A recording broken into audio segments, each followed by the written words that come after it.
Hello everyone, welcome back to my channel.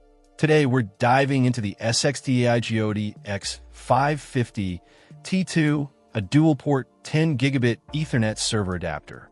If you're looking to supercharge your network speeds, especially for a home server, small business, or even a power user workstation, this might be just what you need. This adapter utilizes the PCI Express 3.0 interface, specifically in X4 lane, but it's also compatible with X8 and X16 slots, offering flexibility for different system configurations. The heart of this card is the Intel Ethernet Controller X550-T2, a well-regarded chip known for its performance and reliability. One of the key features is its dual-port design, giving you two 10 GB connections.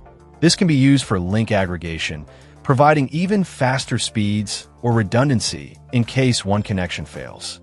It's a great option for anyone dealing with large file transfers, video editing, or running virtual machines.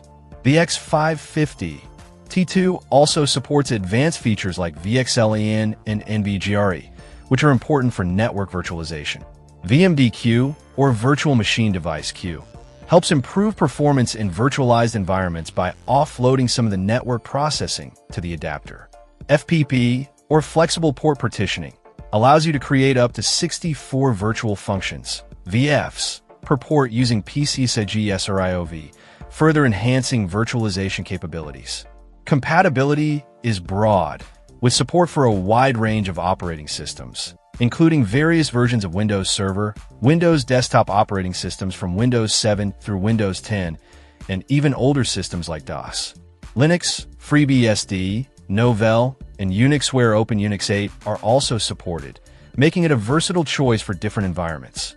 The SXTAIGOOD X550-T2 is a solid option for anyone looking to upgrade to 10 gigabit Ethernet.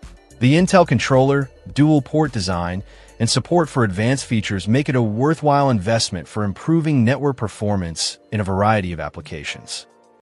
Check out the video description for updated price. And thank you for watching this video.